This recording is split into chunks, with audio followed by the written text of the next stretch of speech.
America के राष्ट्रपति Donald Trump बोले भारत और चीन के बीच हालात बहुत खराब और कहा कि अगर भारत और चीन चाहें तो मैं उनकी सीमा विवाद में मदद कर सकता हूं। भारत व चीन के बीच पूर्वी लद्दाख में जारी तनाव को लेकर दोनों देशों के बीच तल्खियां जारी हैं। इस बीच अमेरिकी राष्ट्रपति डोनाल्ड ट्रंप ने भारत चीन तनाव को लेकर बड़ा बयान दिया है। अमेरिकी राष्ट्रपति डोनाल्ड ट्रंप ने कहा है कि इस समय भारत व चीन के बीच सीमा पर काफ़ी तनाव है और हालात काफ़ी गंभीर हैं। अमेरिकी राष्ट्रपति ने कहा कि अगर भारत व चीन चाहें तो वह सीमा विवाद में मदद करने के लिए तैयार हैं। पबजी बैन के बाद अब फौजी गेम, जानिए कब होगा लॉन्च। पबजी बैन के बाद एक नए भारतीय गेम फौजी की बात चल रही है और बताया जा रहा है कि इसकी ओनर कंपनी एनकोर गेम्स के द्वारा अक्टूबर के अंत तक इस गेम को लॉन्च किया जा सकता है। यूपी ने लगाई बड़ी छलांग।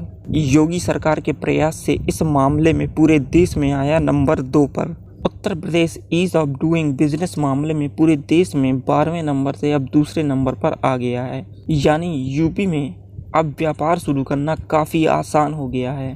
पूरे देश में आंध्र प्रदेश पहले स्थान पर, उत्तर प्रदेश दूसरे व तेलंगाना तीसरे स्थान पर आया है। आज 6 सितंबर को जारी होगा IPL 2020 का फुल शेड्यूल। BCCI के अधिकारी ने किया ऐलान।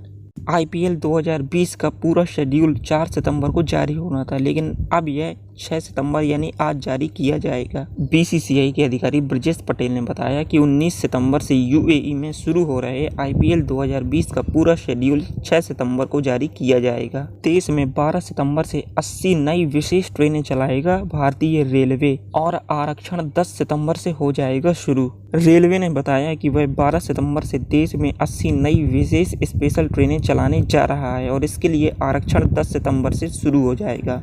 रेलवे ने बताया कि ये ट्रेनें देश में पहले से चल रही 230 ट्रेनों के अतिरिक्त चलाई जाएंगी और देश में जहां भी नई ट्रेनों की ज़रूरत होगी वहां पर इन्हें चलाया जाएगा। सरकारी जॉब की भर्तियों पर कोई रोक नहीं, पहले की तरह ही होंगी भर्तियां। वित्त मंत्रालय ने कहा है कि सरकारी जॉब की भर्तियों में किसी तरह की रोक नहीं लगाई गई है। सरकारी एजेंसियों जैसे SSC, UPSC और रेलवे रिक्रूटमेंट बोर्ड आदि के जरिए भर्तियां पहले की तरह ही की जाएंगी। चीन में 2019 की तरह पटरी पर लौटी जिंदगियां, बिना मास्क के लोग कर रहे हैं बड़ी बड़ी पार्टियां।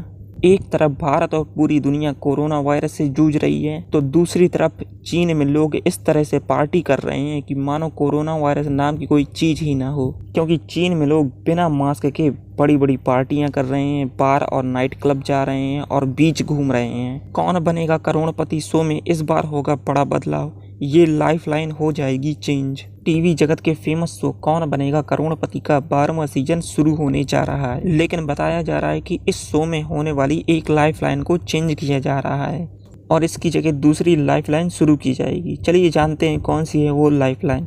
उस लाइफलाइन का नाम है ऑडियंस पोल। हालांकि दूसरी लाइफलाइन को लेकर कोई भी जानकारी सामने नहीं आई है। नारकोटिक्स कंट्रोल ब्यूरो यानी NCB ने सुशांत सुसाइड केस में अब तक 8 लोगों को किया अरेस्ट। NCB ने सुशांत सुसाइड केस में अब तक 8 लोगों को अरेस्ट किया है। इसमें रिया चक्रवर्ती का भाई सौविक और उसका दोस्त मिरांडा भी शामिल है। और वहीं रिया चक्रवर्ती को भी आज रविवार को NCB ने अपने सामने पेश होने के लिए बुलाया है। आज से बाहरी राज्यों के 500 श्रद्धालु कर सकेंगे माता वैष्णो देवी के दर्शन। विशेष पूजा के लिए ऑनलाइन बुकिंग शुरू। माता वैष्णो देवी के दरबार में बाहरी राज्यों से आने वाले श्रद्धालुओं की संख्या अब 250 से बढ़ाकर 500 कर दी गई है और इसके साथ ही श्रद्धा सुमन विशेष पूजा के लिए ऑनलाइन बुकिंग भी आज से शुरू की जाएगी।